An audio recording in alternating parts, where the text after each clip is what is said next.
I'm Peter Pham, the director of the Michael S. Ansari Africa Center here at the Atlantic Council.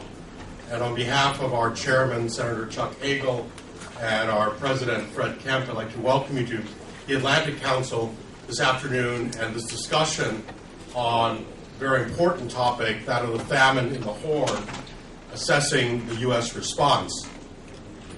Welcome to all of our distinguished visitors. In particular, we're honored by all of your presence here today.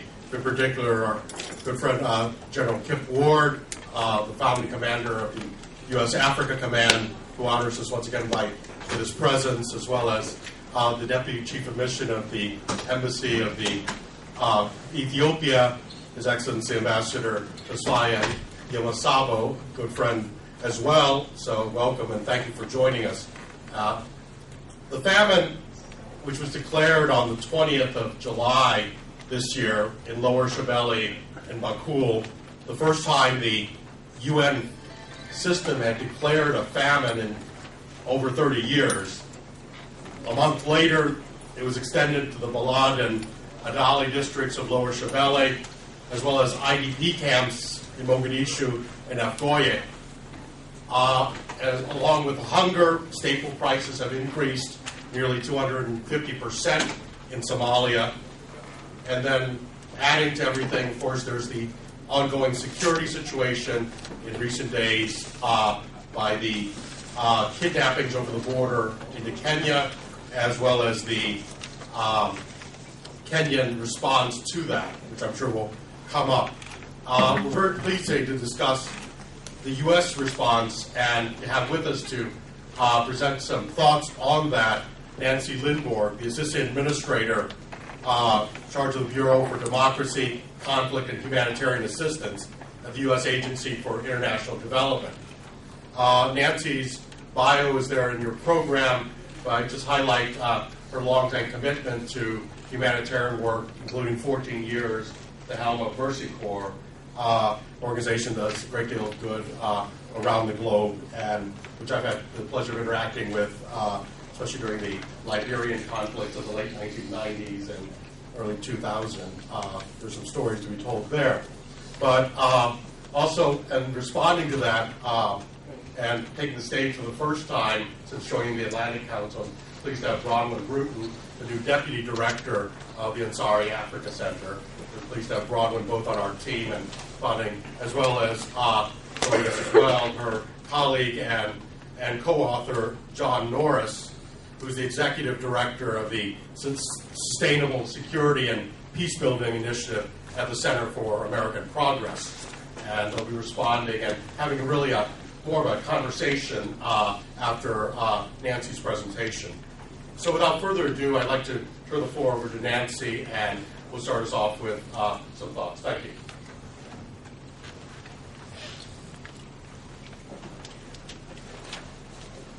Okay. Thank you, everybody. And Peter, thanks for that introduction. It's great to be here this afternoon.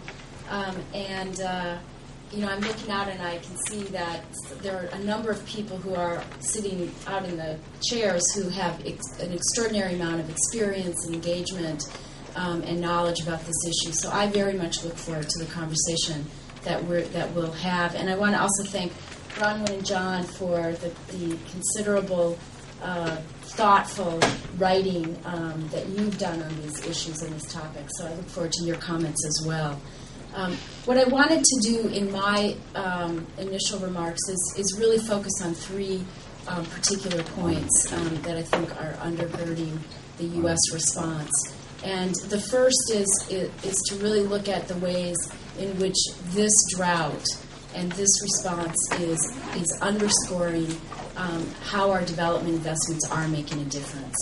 And secondly, look a little bit at how our response to famine has changed because of the lessons that we've learned in the past.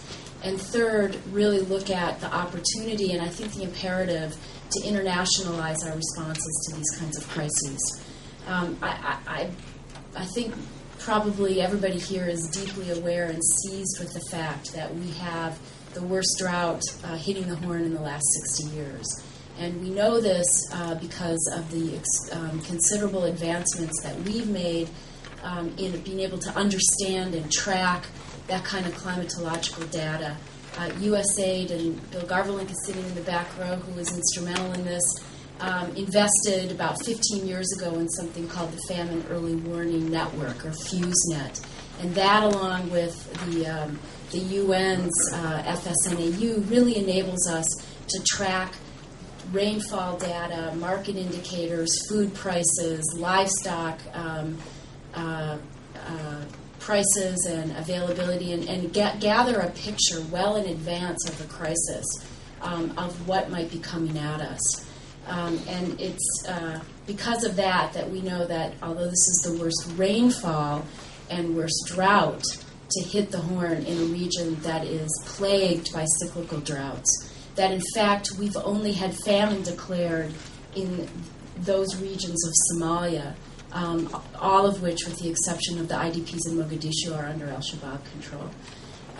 So what we really have is this highly complex disaster and conflict and governance crisis that is currently affecting over 13 million people. It is the most severe crisis that we have globally right now, and it's affecting a combined population of Los Angeles and New York. I mean, it's really a monumental crisis, and yet the American public is not very seized with it.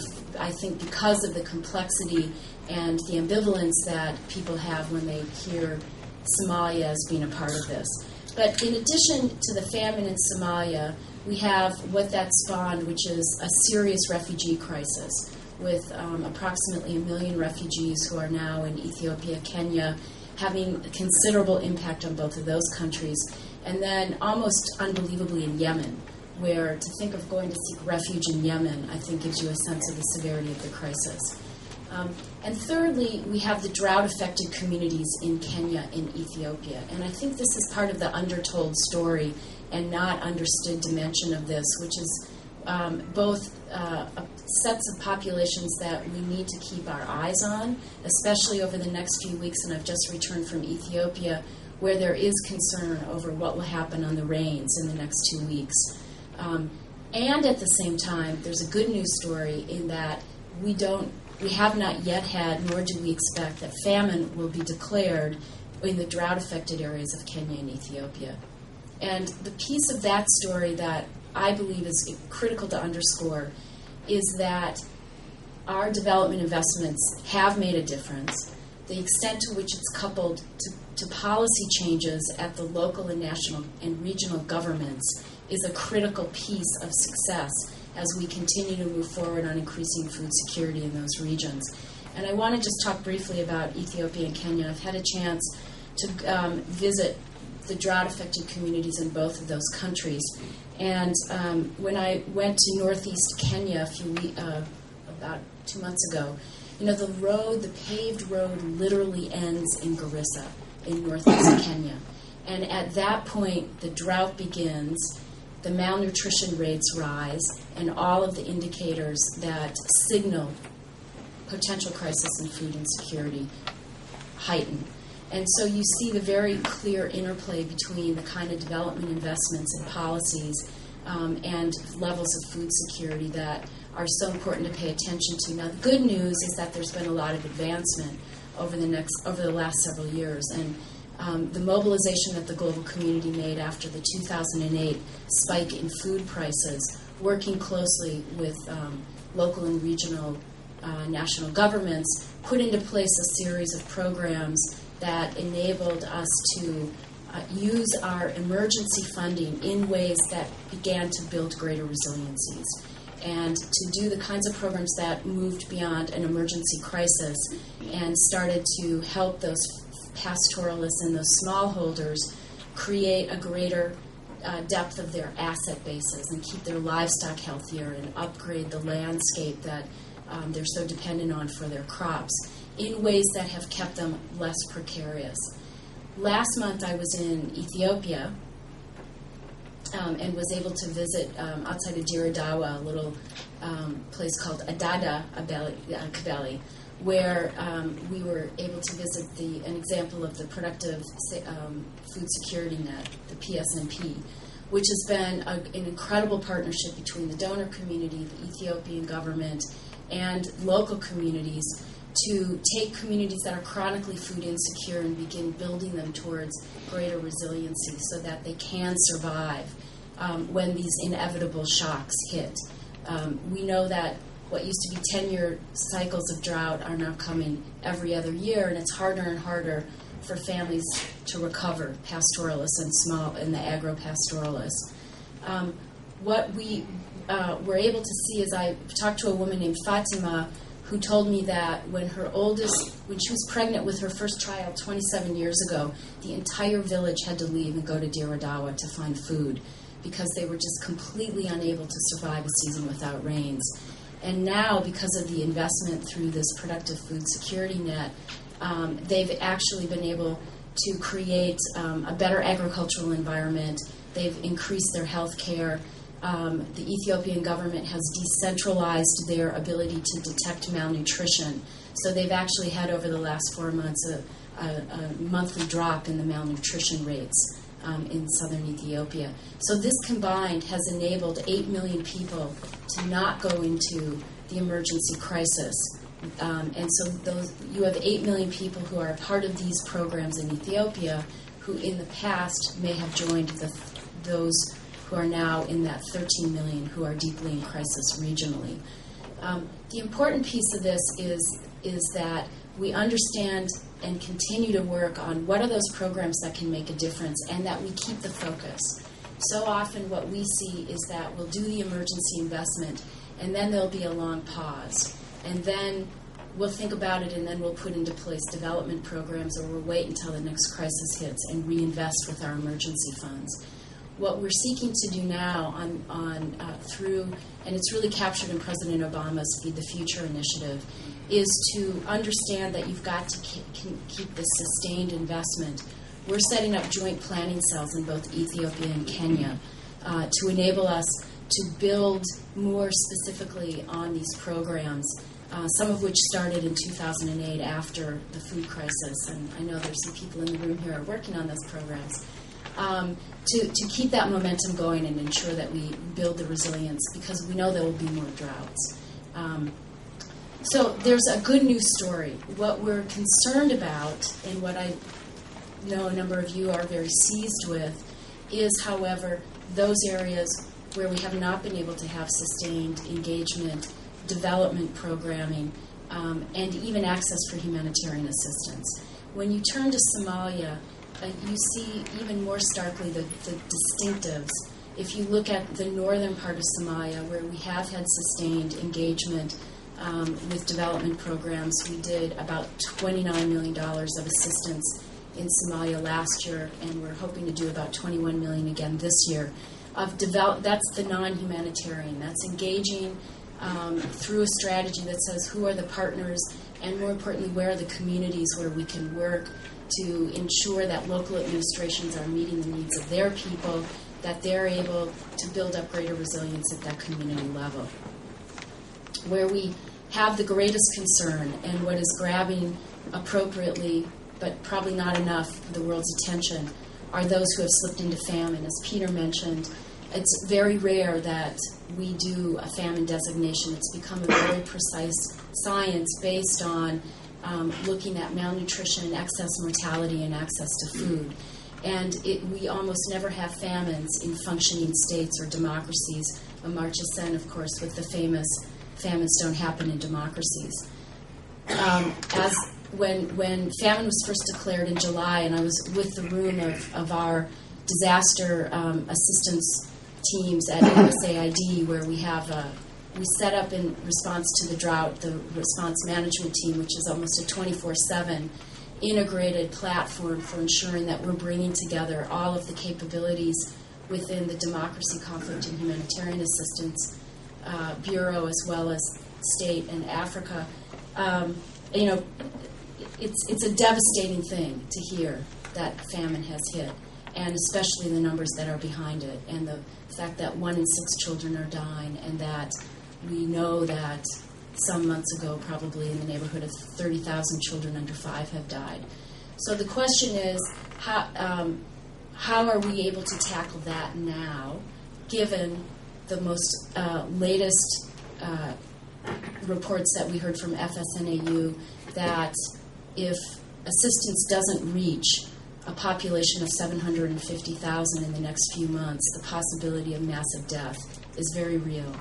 And the 750,000 are about 450 are in the southern parts of Somalia, mainly Shabaab-held, where we have little access, and the remainder are in Afghan corridor and Mogadishu. This is a humanitarian imperative that we are able, that we move in all the ways that we can to ensure assistance reaches that very severe, critically affected population. And the stories have been heartbreaking, and you've seen by virtue of people coming across the borders into Ethiopia and Kenya and hearing the stories of the roads of death of mainly women and children who are coming out into Ethiopia and Kenya. We have learned some important lessons from the last famine that we mobilized to respond to in '92. And again, a number of you in this room may have been involved with that. But we know that it's not only the provision of food that counts. We know that in '92, the number one killer of children under 5 was preventable disease. And we also know, because of this remarkable system that we have of being able to monitor markets, that that there are still functioning markets, and that if we're able to do programs that actually support people's ability to access food, we avoid the need to set up large footprint logistical programs in a way that enables food to reach even in areas that are hard to access. So we're moving on all three fronts. The U.S. has put $174 million into the emergency response, and the Secretary Clinton announced another $100 million just last week. We've taken this very seriously and been a large responder in our efforts to ensure that there is sufficient humanitarian assistance. We're hampered by access. The World Food Program is still not allowed in, although they are responding vigorously in the northern and border areas and in Mogadishu. Which comes to my third point, and that is there is both the opportunity and the imperative to truly make this an international issue. This is about the need to reach 750,000 people and more. There's 4 million who are in crisis, but those are the most severe.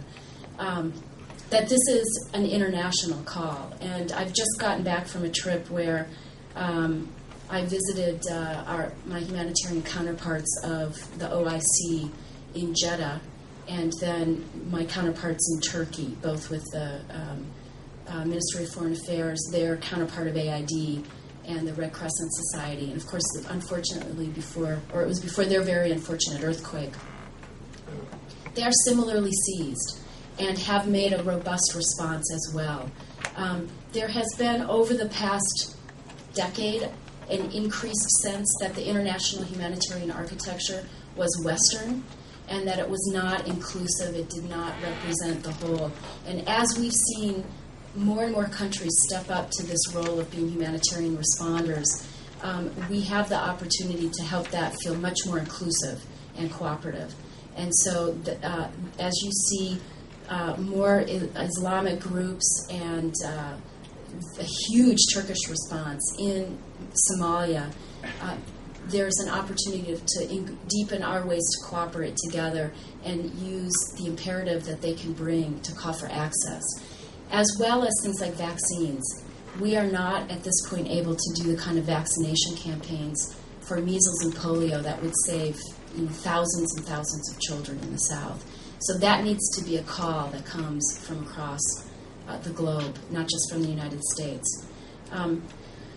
I want to close with a couple of comments. The first is that within USAID, we have assembled democracy, conflict, and humanitarian assistance precisely because we see the inextricable connections between what equals resiliency. And it's when you've got accountable democratic governments that are able to support the long-term sustainable development gains that you can avoid the need for humanitarian assistance.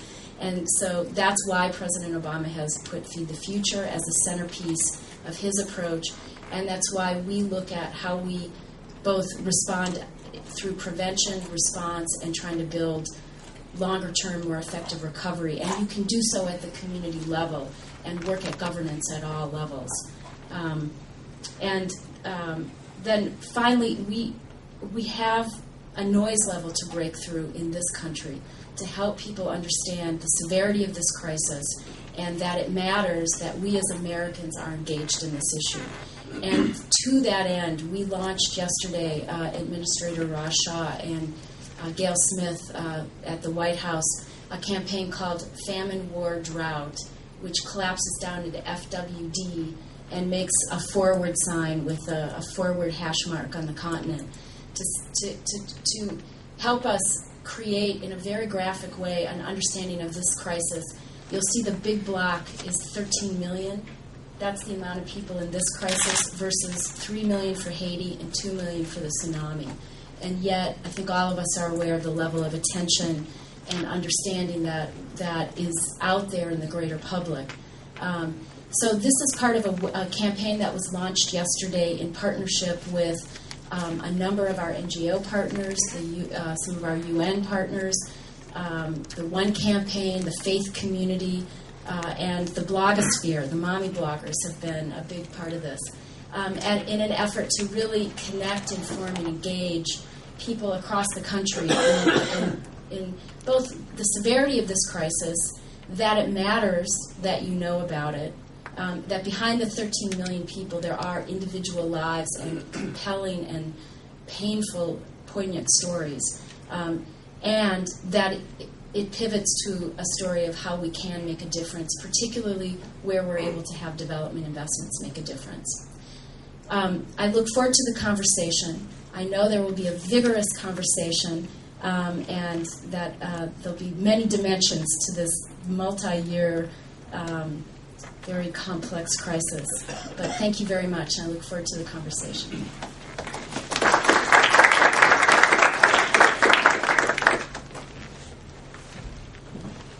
Well, Nancy, thank you very much for that wide-ranging exposition, and it really tees us up nicely for what I hope to be a fruitful and productive conversation.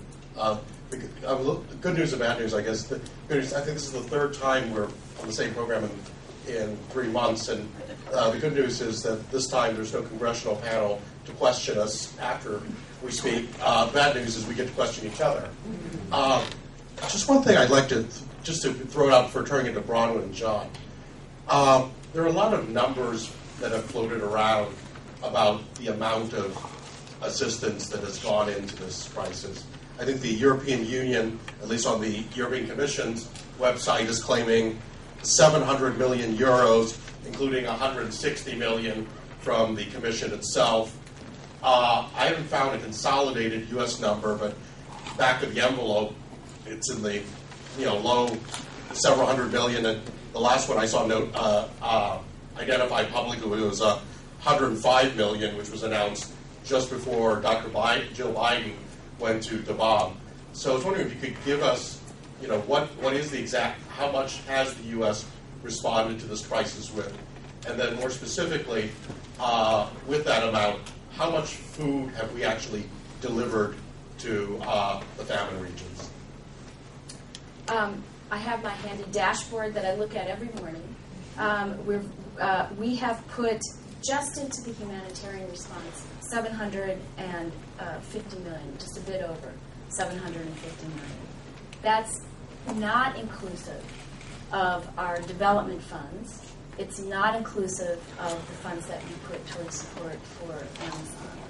That is a regional response, and that includes the drought-affected communities, refugee assistance, and assistance in Somalia specifically.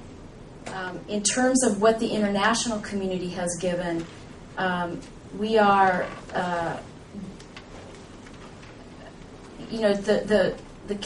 consolidated appeals are broken down by countries, and we are among the largest donors for each of the individual countries, but probably about on par with the EU collectively. There have been significant and important contributions, specifically to Somalia, from Turkey and the OIC. In terms of how much food has actually gotten in, I'm happy to answer that, but I want to do so in two ways. I want to go back to, this is what we've learned, and this is an important and powerful lesson, that provision of food is not the only important response when you have a famine.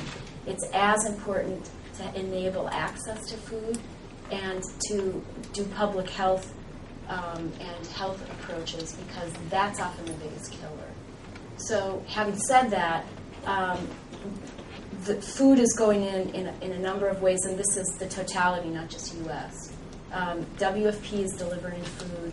There are outside of the Shabab areas.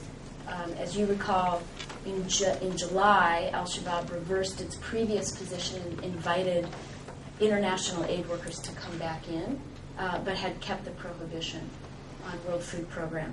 They are doing an important set of programs in Mogadishu, in the north, where there's also food insecurity, and a big IDP population. 1 million IDPs have gone north, moved around inside Somalia and in the ghetto region.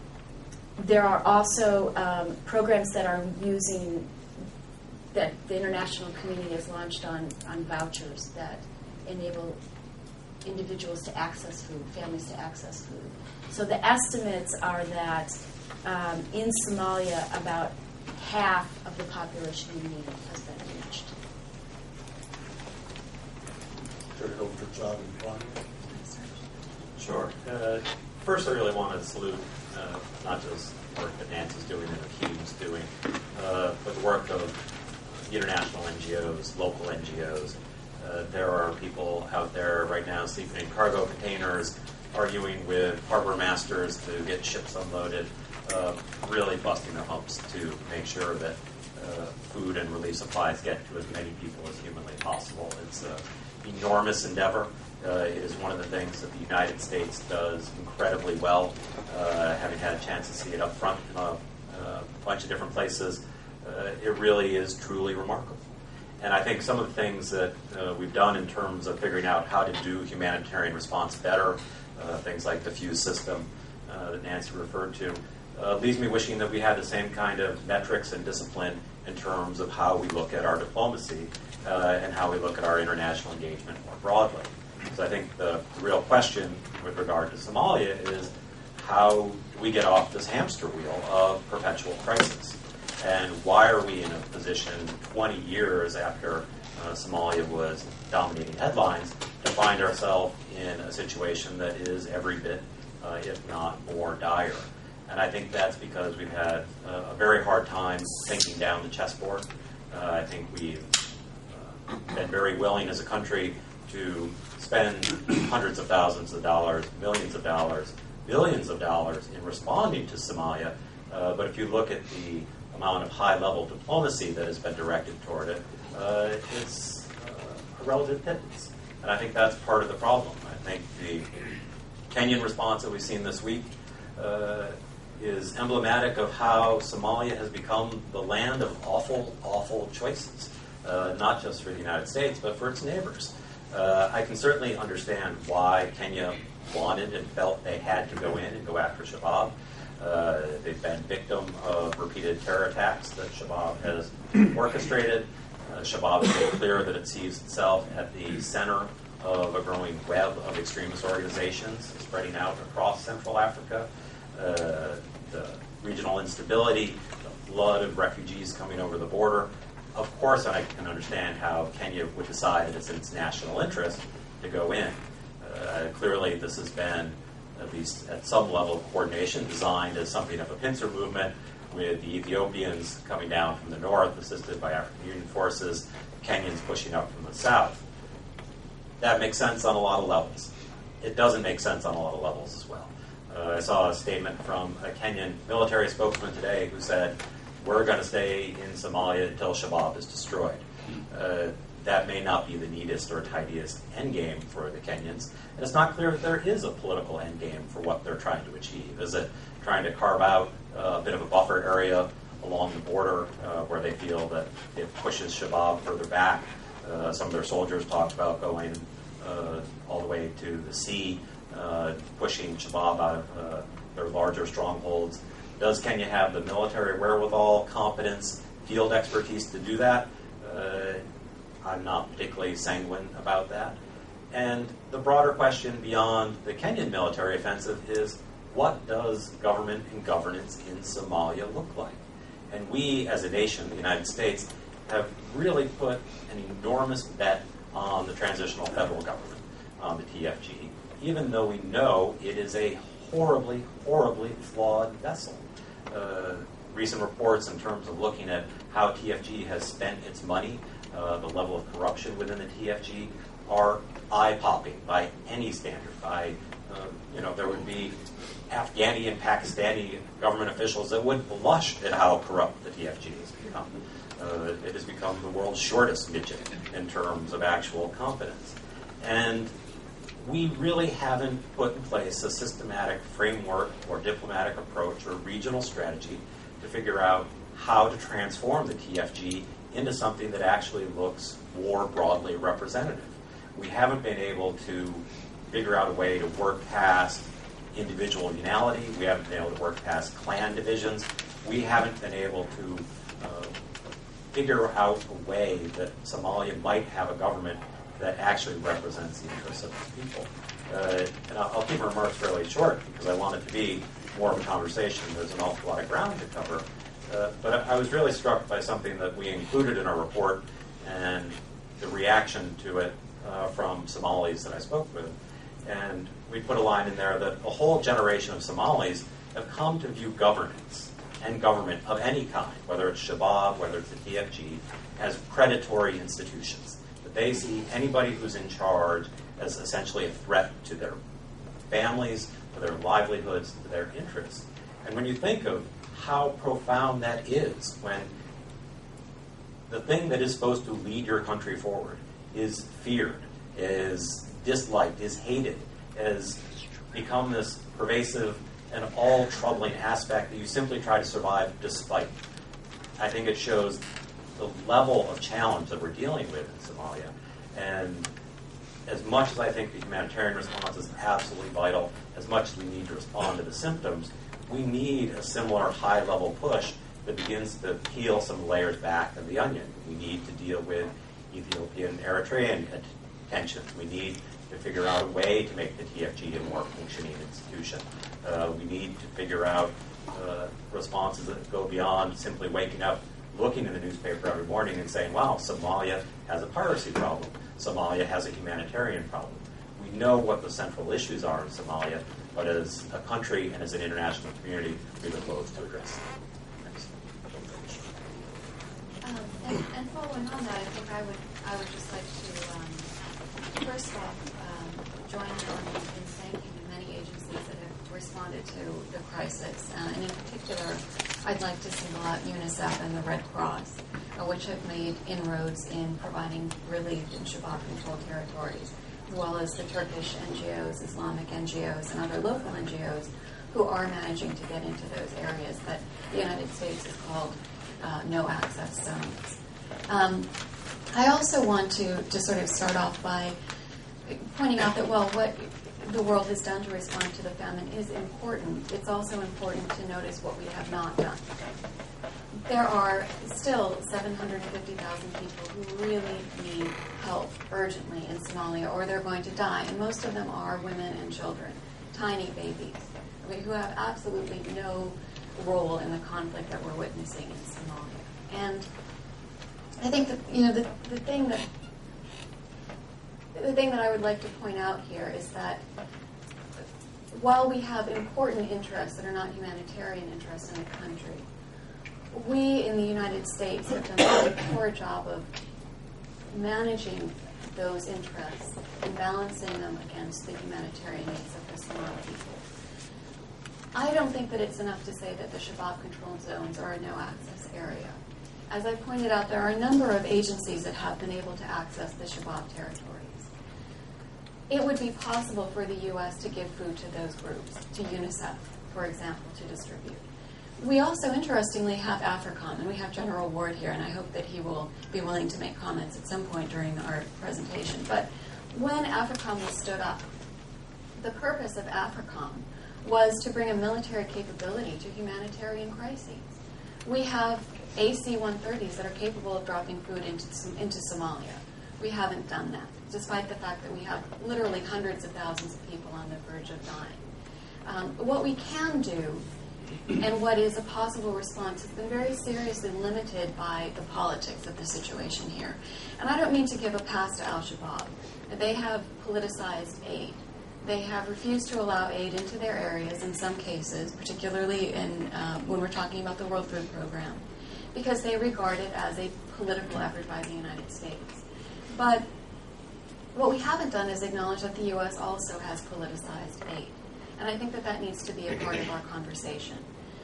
Several years ago, the U.S. made a decision to stop providing food relief to southern Somalia, to the Shabaab-controlled territories of southern Somalia. That does bring us into a slight chicken and egg question.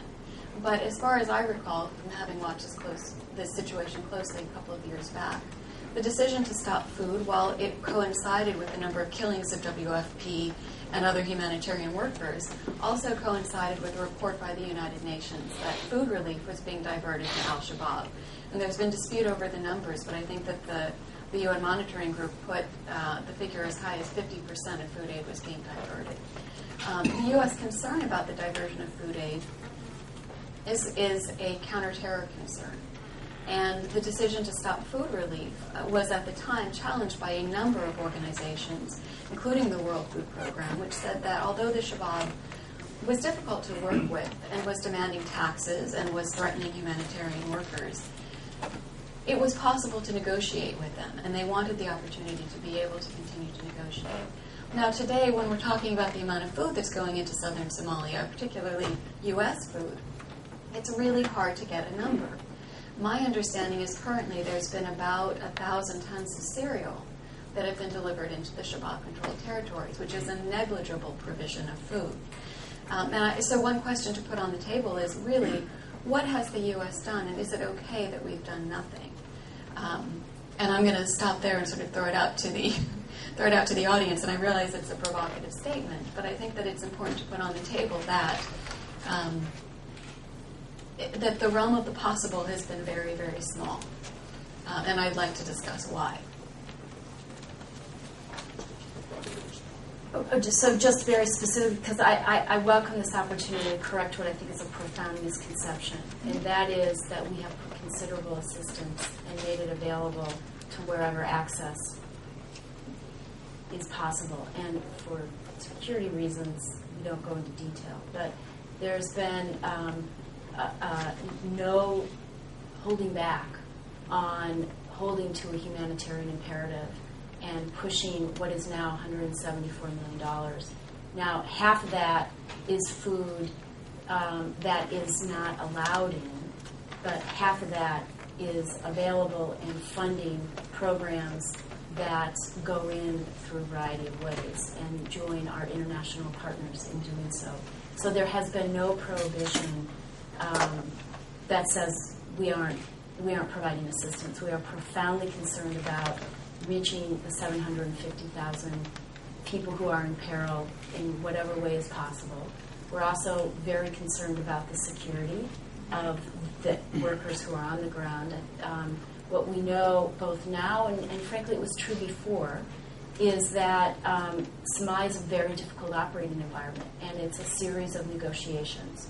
And that you have to renegotiate. There's no overarching set of authorities. It's a constant shifting landscape where you need to have the wit and the relationships and the savvy on the ground, and it's a lot of courage of people who are there. About the shutting down of the food program, I mean, we take very seriously in any context a diversion of 50%. That is, we know from programs around the world that you can fuel economies in unproductive ways if you have unaccountable programs.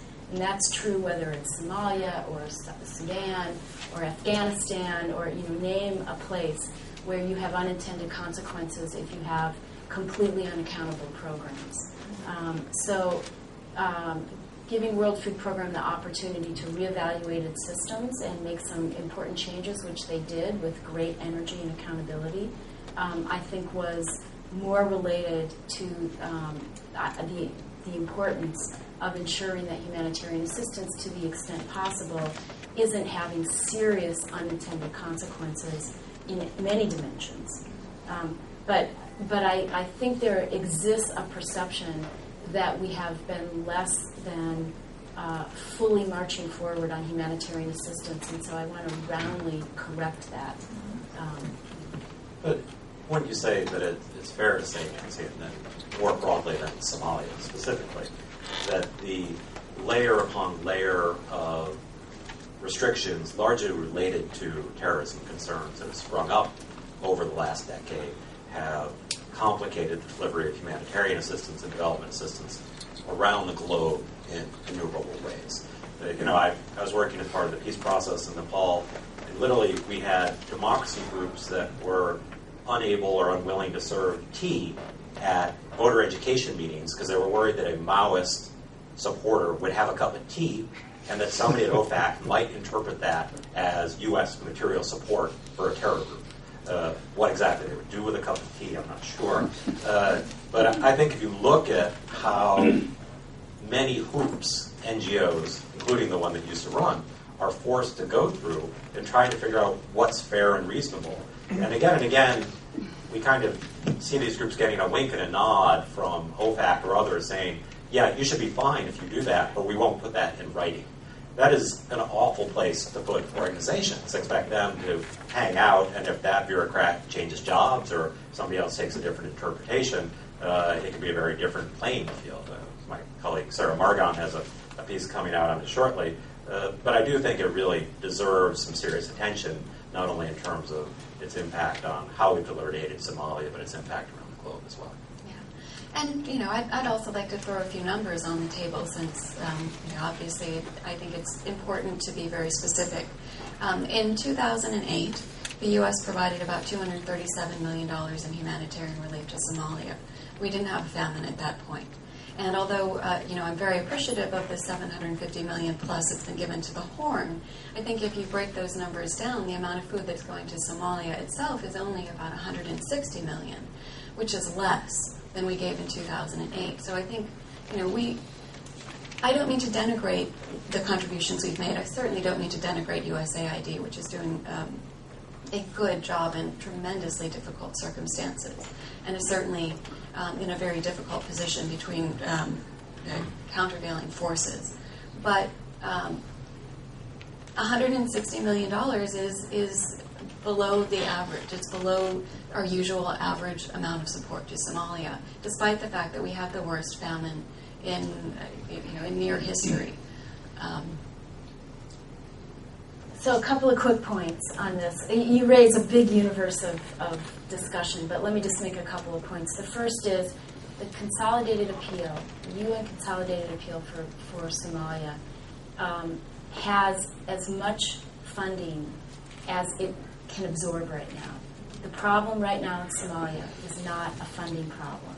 It is not an availability of international food aid. It is an access problem. And even for those organizations that are on the ground, that have negotiated agreements, there is a real question of whether they can scale up fast enough to meet the needs of those who are most urgently in need of assistance. And this is partly because of the response that we've made. It's also because of the response that the OIC has made, and Turkey, and many, the European Union, it's been a full international response. It is not a resource problem. Right now, it is an access problem. And that's why we need the international community, including voices who may have a different resonance than ours, to say, we need access to these populations. We need a full-throated global cry that says, these people deserve assistance and they will die without it. And it is not okay that humanitarian workers have a daily negotiation that they may or may not get in. Today they get in, tomorrow they don't, or they have to take the program down. This is for right now, for that population, that's what we really need to focus on.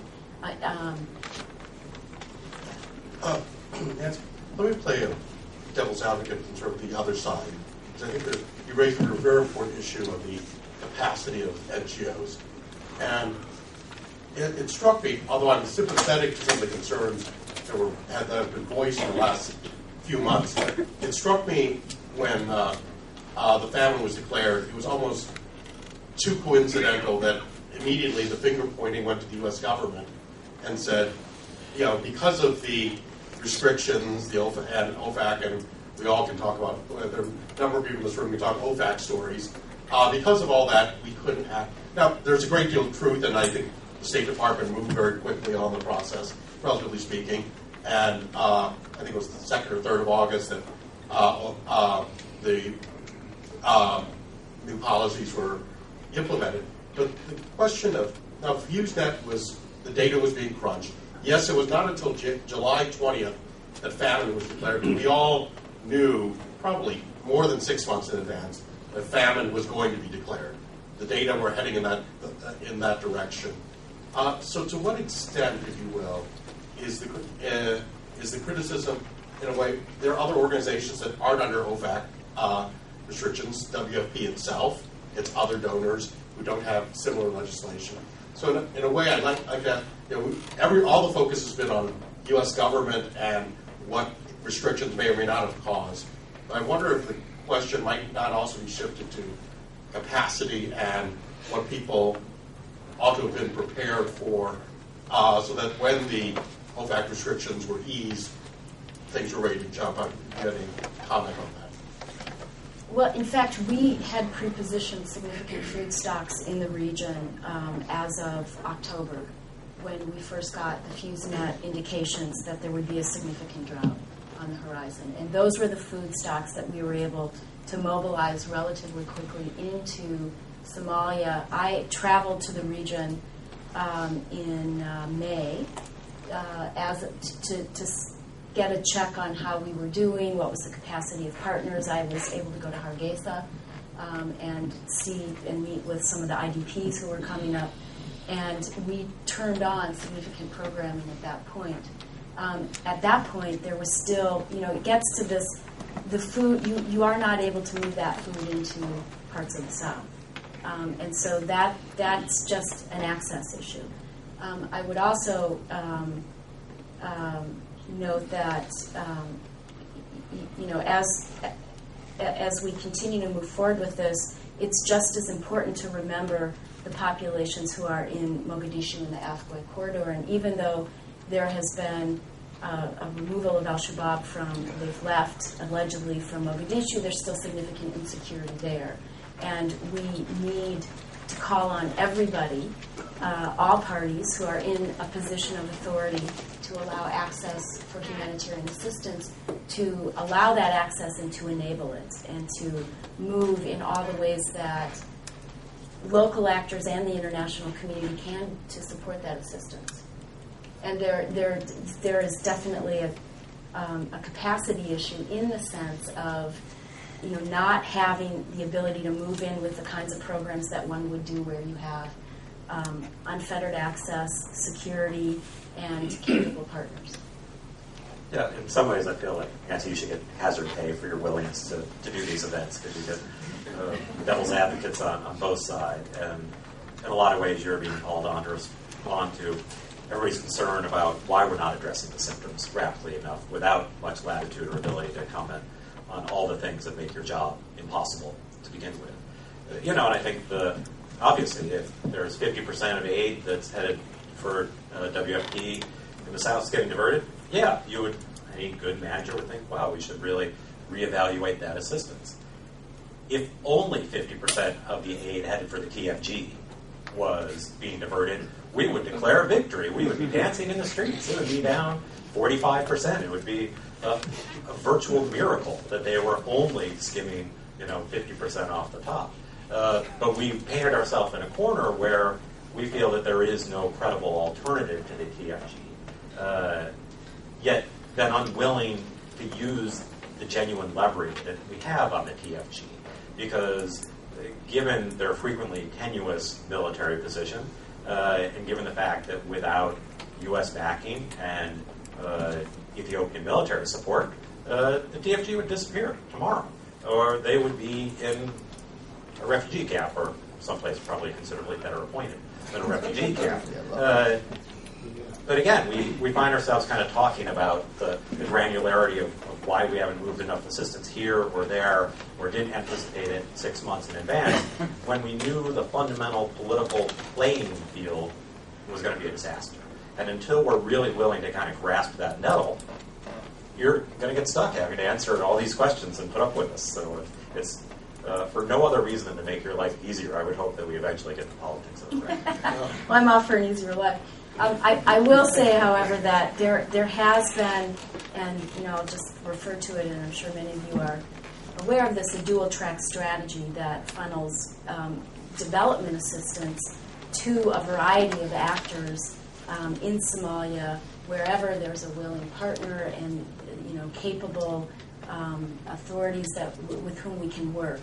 So it's not an eggs-in-one-basket strategy, but rather understanding that there's a multiplicity of avenues that may be available in Somalia, and fundamentally going at it from the approach of how do we help local authorities deliver services to their populations, how do you empower particularly women and youth, and how do you build greater resiliency at the community level so that communities have a greater voice and choice in their own future.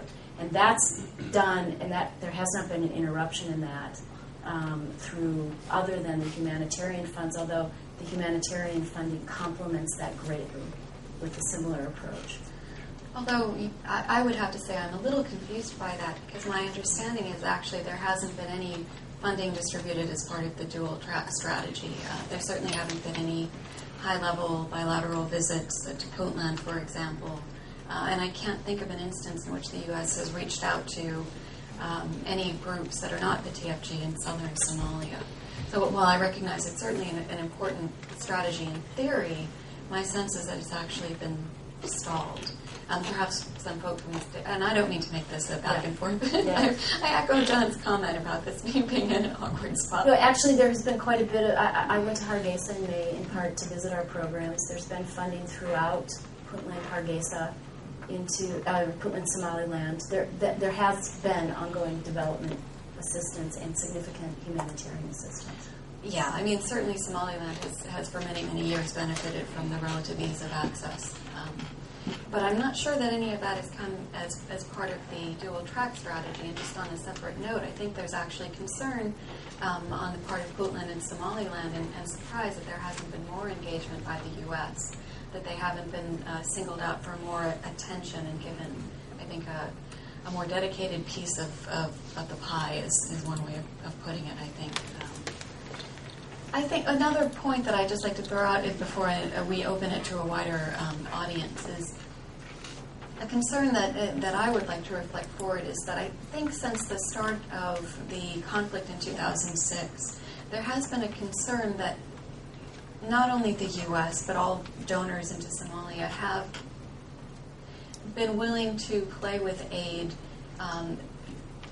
potentially to the benefit of the TFG, and I'm referring specifically to the strategy of a humanitarian surge that's repeatedly been put on the table. The idea that when the TFG or AMISOM takes control of territory, there would be an immediate inrush of humanitarian assistance that's meant to demonstrate the benefits associated with the transitional federal government, ruled by the transitional federal government. And I think there are even rumors circulating in southern Somalia at this point that imply that the U.S. inability to deliver food into the Shabaab-controlled regions of southern Somalia is actually a tactical decision, which is, again, intended to benefit the TFG and show that when the TFG is in control of an area, benefits will follow.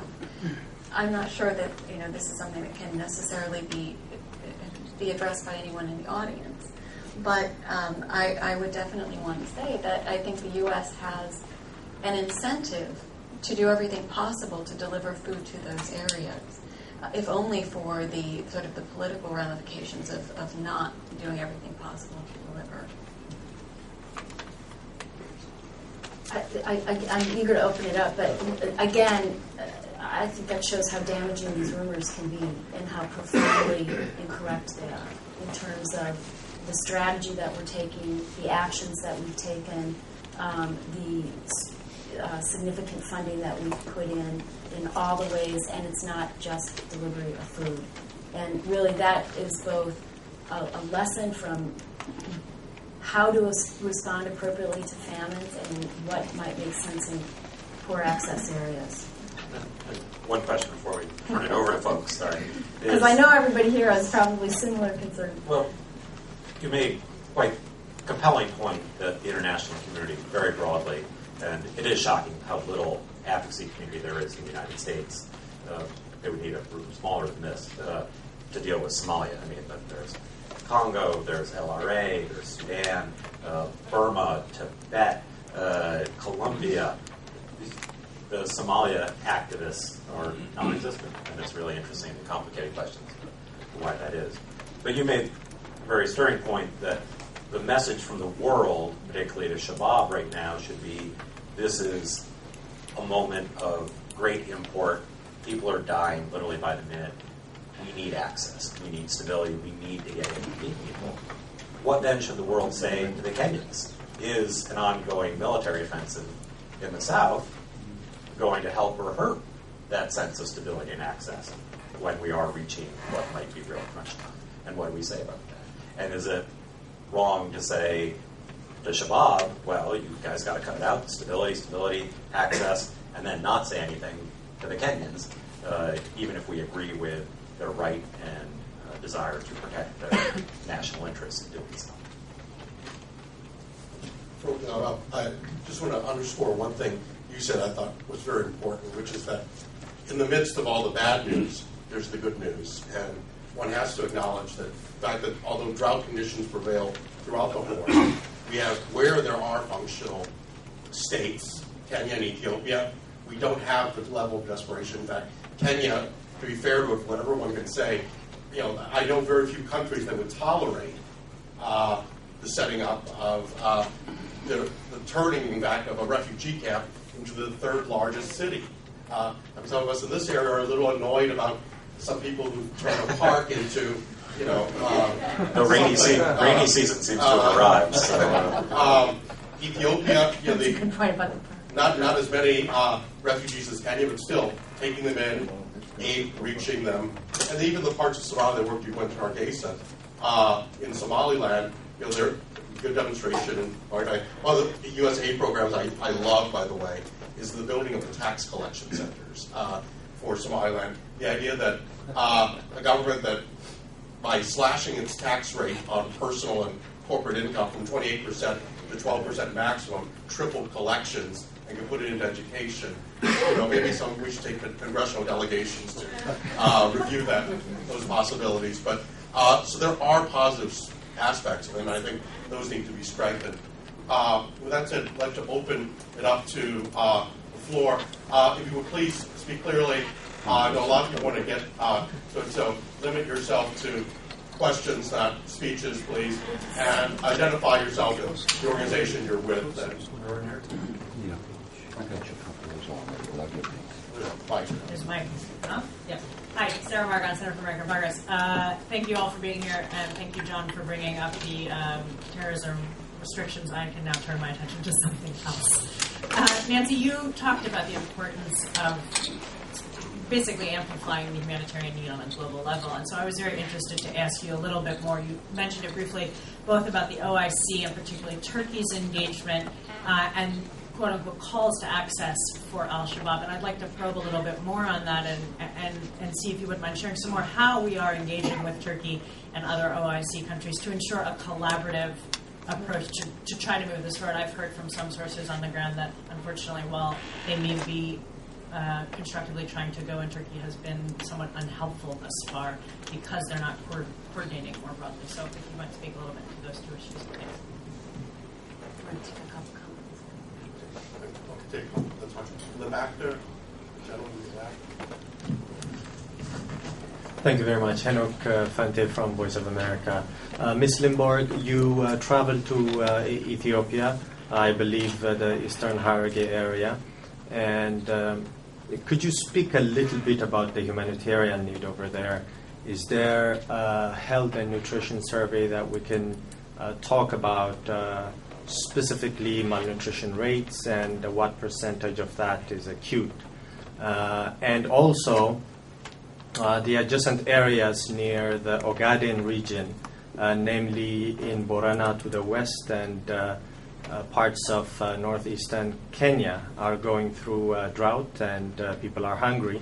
What is the situation in the Ogaden? Do you have access to the Ogaden, and is the U.S. able to use communication networks and distribute assistance to needy people over there? Another question anybody in the panel can answer. There is a security vacuum in the Dadaab refugee camps, and as a result of that, we have seen the UN scaling back in its operation. Do we know the exact impact of that? Has the UN started its humanitarian operation because there's a number of Somali refugees that arrived there in the month of September alone, more than 30,000 people, which is actually exactly the number of people that arrived in June when the crisis was at its highest. So what is being done in terms of motivating the UN and other aid agencies to resume this work? I have a third one. But Okay, so Sarah, on the coordination issue, this is such an important question, and has been a focus of a couple of my trips, both to the region and to Ankara and Jeddah. And I would say that I think it's a huge opportunity, and we have very willing, constructive, engaged partners who want to be humanitarian leaders. And it's, I think, a question of having the right systems in place. The OIC has people on the ground in Mogadishu. They're enlarging that. Ought to be a 5-person coordination office. They're very committed to working with the UN Office for Coordination of Humanitarian Assistance, OCHA. And what it really comes down to is the reliance on an overburdened group on the ground who are negotiating and delivering assistance and who may not have the systems for reporting with accuracy what they're able to do. And so our ability to fully understand, the international humanitarian community's ability to understand with greater detail what exactly is reaching people is really hampered by that system. We are fully supportive, encouraging, and applauding everything that Turkish NGOs and other Islamic groups are doing. They may have different kinds of access, and fully support they're doing whatever they can, and supporting the coordination systems to help us understand collectively what's our impact. Because it's that collective number that will make the difference in the lives of those who are most in crisis. Go right into the Ethiopia question as well? I didn't get to Ogaden, but we are working with partners, both NGOs and UN partners who are able to deliver assistance throughout that region. As I mentioned, there's been a decentralization of a community-based malnutrition alert system that enables children who are malnourished to get help much closer to home and more quickly. And I think this has been a critical, transformative response in Ethiopia, that over the last 4 months, we've actually seen the malnutrition rates come down month by month. And having said that, I know that everybody is very concerned about whether rains will come in the next 2 weeks or not, because you have an agro-pastoralist belt and then a pastoralist belt where people live very close to the edge because of the climactic conditions and the lack of greater food security. But big advances have been made partly through the food security net and through these malnutrition outreach posts that are, I think, making a difference in keeping people from falling into deeper crisis.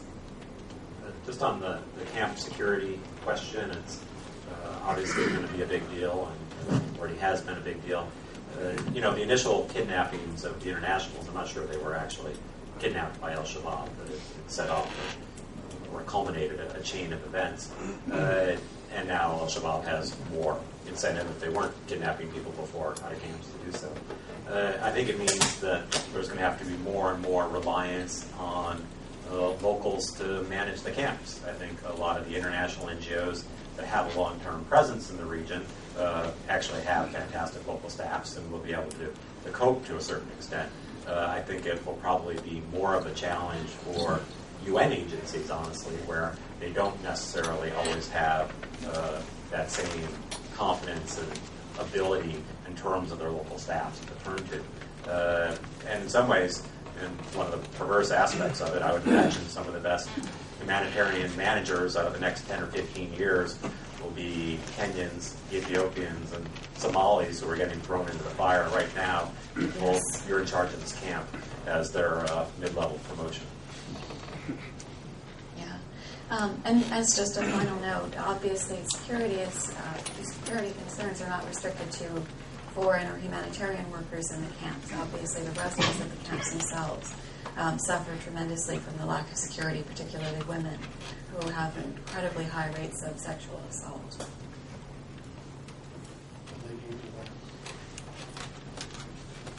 Thank you. My name is Sadia Adam. I'm with Adar Foundation. I just came back from Somalia. And I just walked in a few seconds, I think, before Nancy said half of the population was reached as far as feeding was concerned. And I must admit my heart ached a bit and stopped almost, because I just came back and I've seen the pain and the agony of the women, children, and elderly inside Somalia. I came in from the Kenya side, came through Mogadishu and went up. And I just returned from Somalia, like I said last week.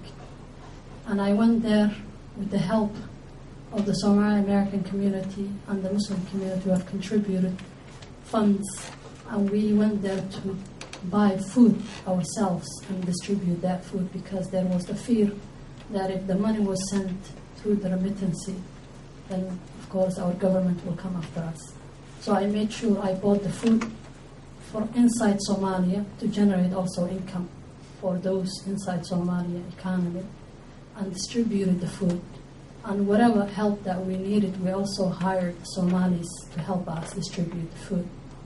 So to say that people have been reached really is unfair to the Somalis. The president of Doctors Without Borders just in September said it's unfair, he said, for the international community to gloss over that aid is going in and reaching people. He said 60% of the people cannot be reached and have not been reached. And still that remains the same. Everyone has gone to Mogadishu because that's where the cameras are. I love Mogadishu, and I went there, and I also did all I could there with the rest of our team. The Somalis are coming from everywhere, and I've seen the Turks, I've seen the Norwegians, I've seen the Kuwaitis, I've seen all kind of people, but I have to say I was devastated not to see America there. As an American citizen, I was ashamed, at the same time saddened, that I did not see my people, U.S. aid, mark, food, or any other aid inside Somalia, at least the places where I went. Is there a question? The question is, the dual track policy that was said earlier is helping, has produced 23 presidents in Somalia. Today we have 23 presidents, including the one who is leading the TFG.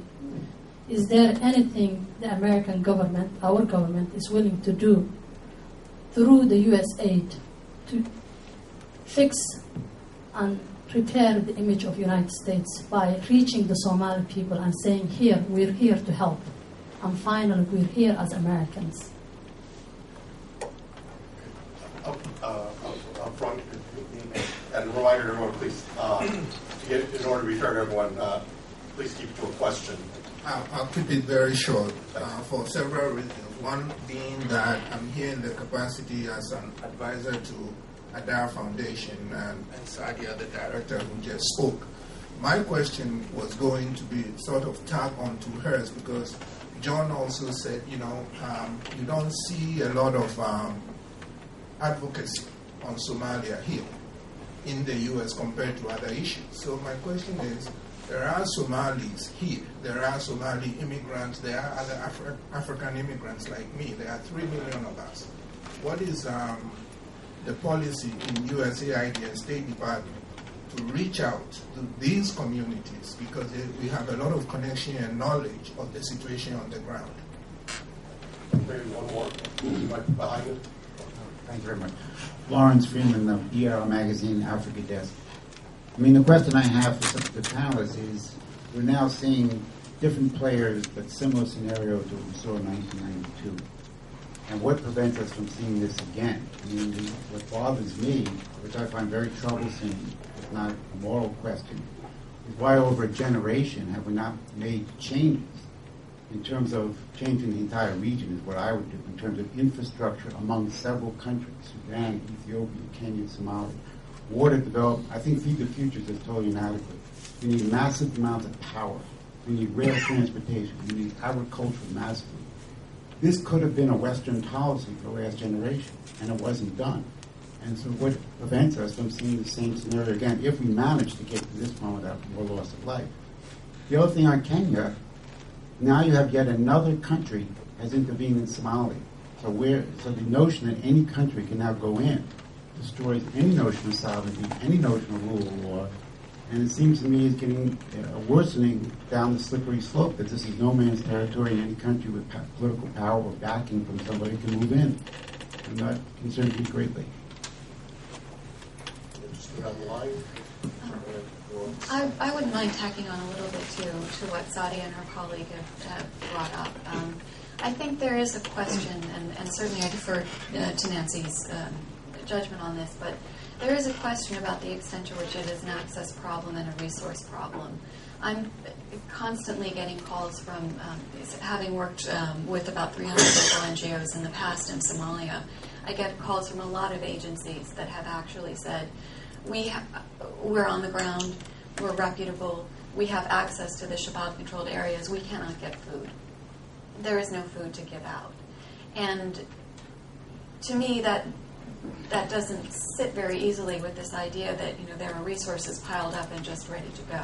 Now that could be a bureaucratic shortcoming. There could be any number of things. But my sense from having communicated with Somalis is that there really is a shortage. And I think the sense that you get from humanitarian appeals that imply that there is indeed a shortage that needs to be addressed, and that call urgently for donations, for example, also suggests that there are needs that are not being met. And we might try to parse that a little. Just I would touch on the broader question of why we haven't gotten it right for a generation. I think it is the right question. And as you can see, I'm certainly comfortable beating up on the State Department or AID or the UN, and I've worked at all three at different points, so I feel that it gives me some privilege to criticize my own. But at the same time, we need to be realistic that there are limits to what we can achieve. The region as a whole would be far more developed, far more stable, if its political leadership had made far more courageous, visionary decisions. You look at Eritrea and Ethiopia's willingness to engage in a brutal, bloody, incredibly costly ground war over a little lousy strip of real estate that amounts to nothing at all, that has spilled over into Somalia, affected their relations, affected their development prospects. I don't expect our fellow taxpayers to fund bridges and roads if you've got leaderships that are obviously not willing to invest in their own people, embrace open markets, embrace democracy, and willing to engage in constructive diplomacy themselves. So as much as I get frustrated at what I think has often been a short-sighted diplomatic and strategic approach to Somalia, some of the real problems in the region are problems of leadership, and the frustration and challenges people of the region have expressed and have faced in getting leadership that truly represents their interests. So I think the opportunity in the region that we're seeing with Feed the Future is to engage through country-owned approaches. That real development that will be and must be transformative. And part of the challenge that we have is sustaining that with our levels of investment. Administrator Shaw has talked quite passionately about the need to increase our investment in agriculture, and to couple that with the kind of policy changes that regionally will enable trade in agriculture to really make that economic difference, and to do so in a way that enables women to have a more active role and improves the accountable, inclusive governance structures. So I think that we have right now a moment where there is galvanized attention. We've got the international community, we've got the AU, we've got the governments regionally and nationally engaged and committed. And the challenge for all of us will be sustaining that over the next few years and beyond. Because we do this in fits and starts. And every time there's a big crisis, we all galvanize, we mobilize, and it's the longer term that will be critical. And that really takes everybody to help us sustain that, especially when we're looking at one of the most budget-constrained environments in many, many years.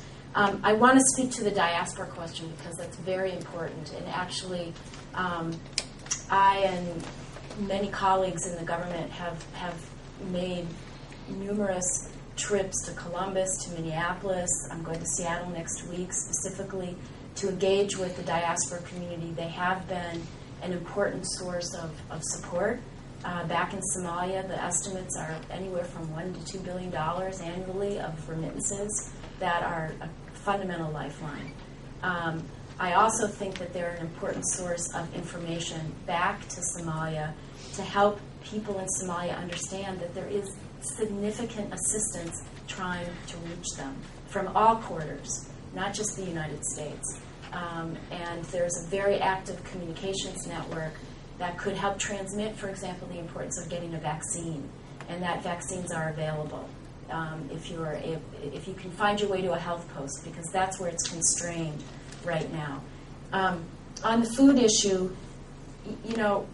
without going into the details for security reasons, to protect the security of those involved, there was an organization that, in an effort to move available food into places that WFP couldn't go, rebagged the food, rebagged it out of the USAID bags of food into unmarked bags to carry it in, and somehow it was discovered that it came from this rebagging. It was stopped. There is only so much that one can do to move food into areas where it is not allowed in.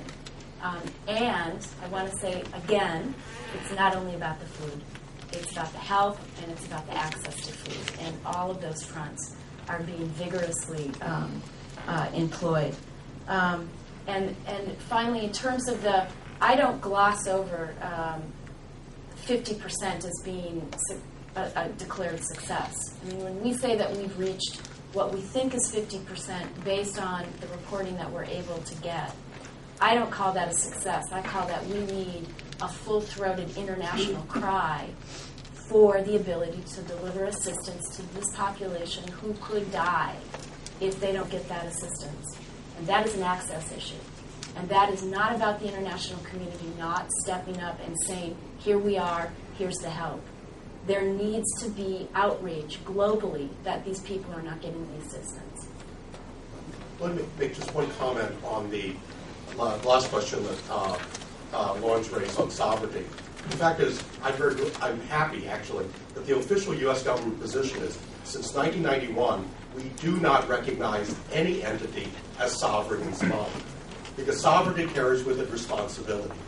And you can't use as a fig leaf to prevent neighboring countries who have legitimate security interests from defending their security. Now, one can argue tactically whether operationally, a Kenyan operation that involves only less than 2,000, according to reports, soldiers is sufficient to carry out that. But you cannot deny a sovereign state the right to protect itself if the neighbor can't exercise its sovereignty and secure and prevent border incursions. And the same would apply to Ethiopia and its frontiers. These countries are countries, and they have a right I would argue, to defend their border. It's like if your house is burnt, you live next to mine, you're burning. If you don't put out the fire, I have a right to come over and spray some water before my house goes down. So I think that's an important point that needs to be acknowledged. I think we have time for maybe two more up front here.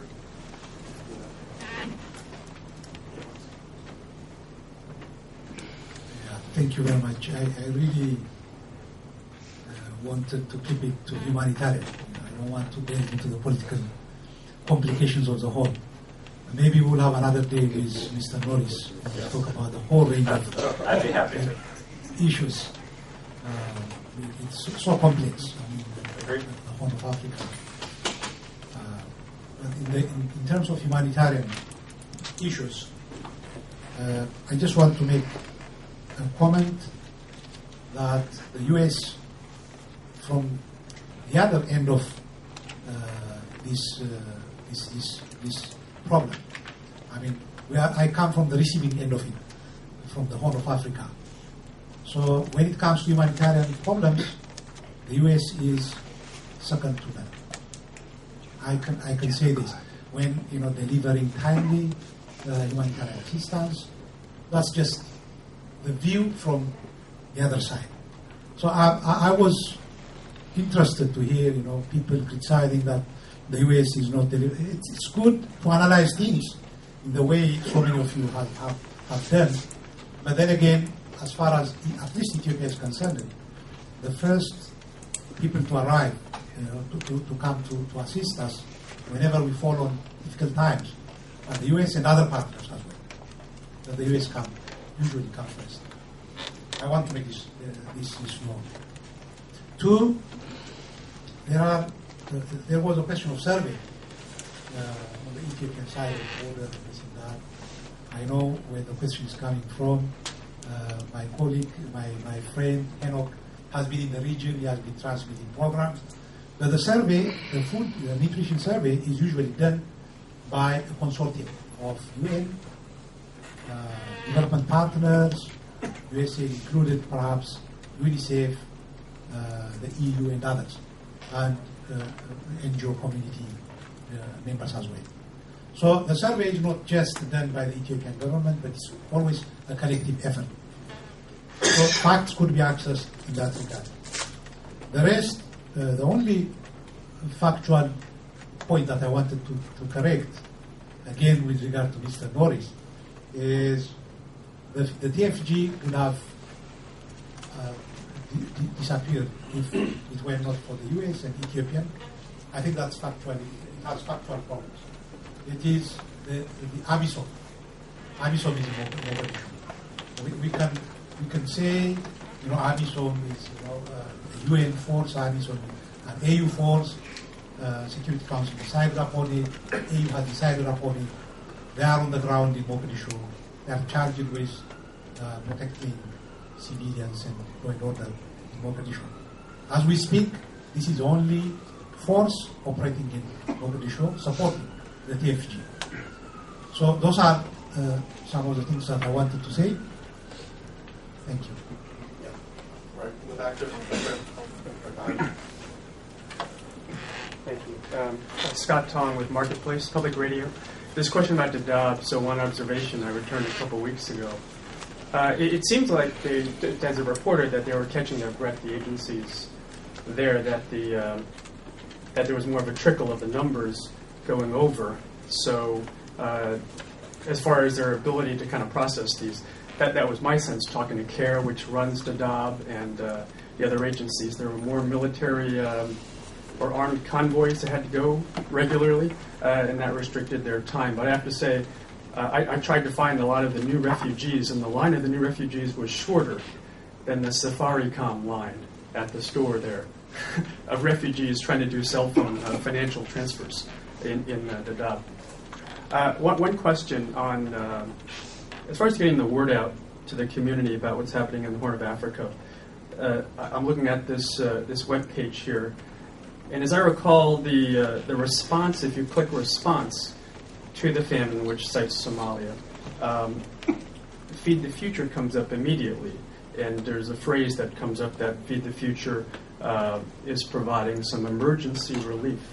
I've talked to folks internally at AID and in Nairobi at the FSNAU who say that it's misleading, that this is a long-term investment prevention program, and so asking for money for that is not the right basket of money. Your response, please.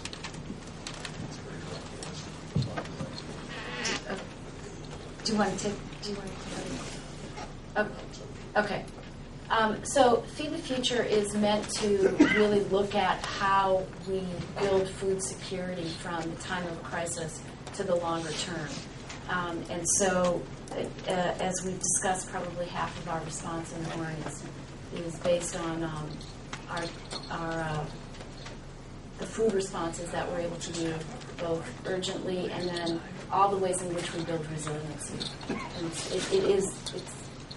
I'm not even sure I quite understand the question, but it's looking at how do we not over and over again get in this situation of having to do massive infusions of humanitarian assistance, not connected to the longer term ways in which we can help families be more resilient. You can build food security, you help livestock be healthier, and you literally feed the future so that we don't have to keep coming back over and over again with emergency assistance. Okay. Sorry, if I can just rephrase quickly, is the Feed the Future an emergency response program, as a lot of people seem to think?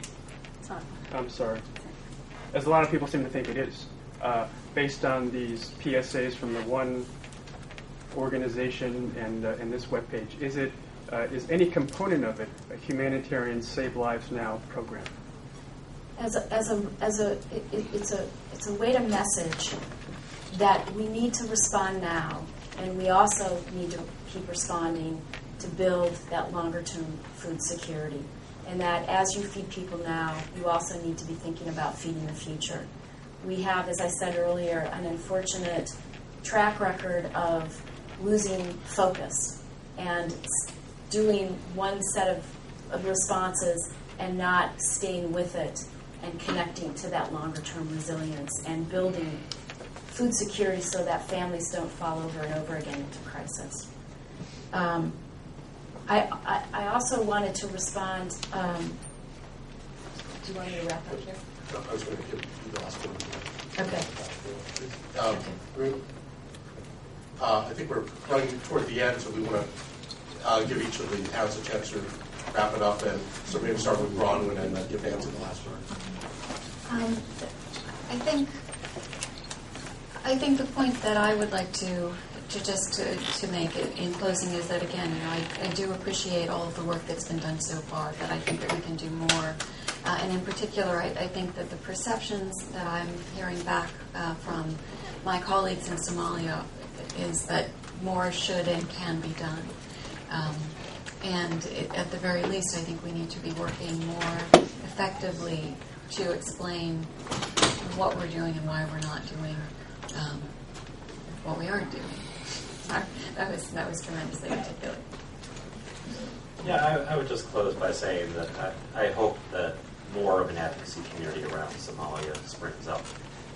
Obviously, the support and resiliency of the diaspora community has been so crucial in keeping so many Somalis above water during these last 20 years.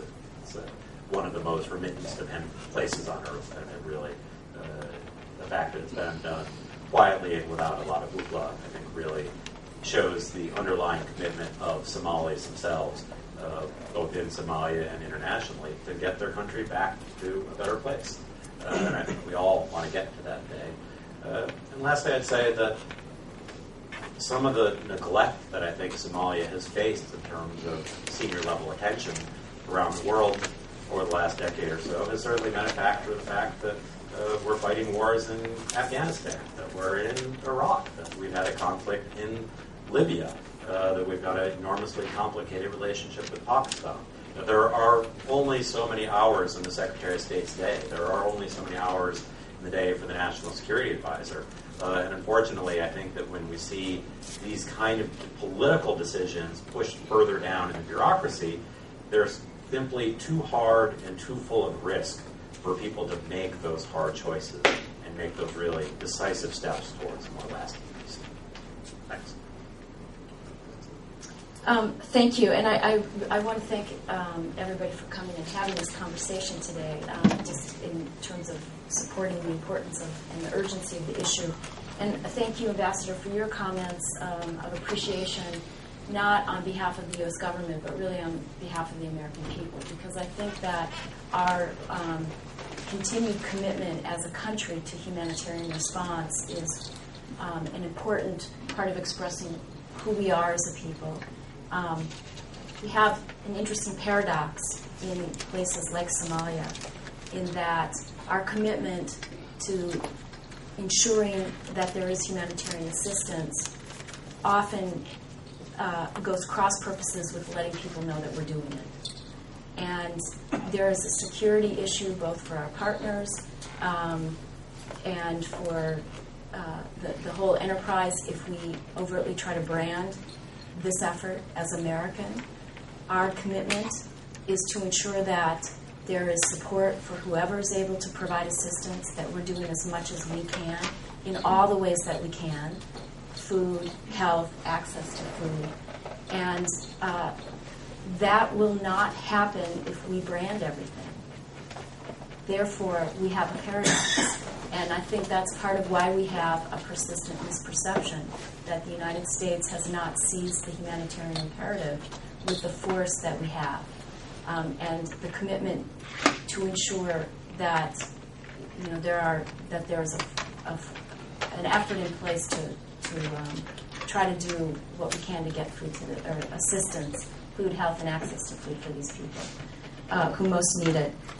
Finally, I would just add that all of this is coming at a time of gathering global crisis globally, and we have increasing constraints on our ability to respond as a country in the way that I think truly reflects the global leadership that we're used to exercising, that we expect and want to exercise, and doing so in partnership with the international community. So we, especially as we look ahead at future droughts, because not only will we have the conflict to resolve, but we will have cyclical droughts that continue to come faster and faster in these countries, and we need to have the sustained focus that enables that kind of resiliency to not require this huge international mobilization. And that really requires the engagement of everybody. I commend everybody to usa.gov/FWD, where there's a full suite of graphics that you can share, text, and forward to family and friends. Thank you. Thank you. I'd like to thank everyone for joining us, for being engaged with us, Bronwyn and John, for discussing this, and most of all, Nancy, not only for your willingness to sit here and take the questions, and but also for your service and engagement, not only in Somalia, but elsewhere around the world. So thank you very much for joining us.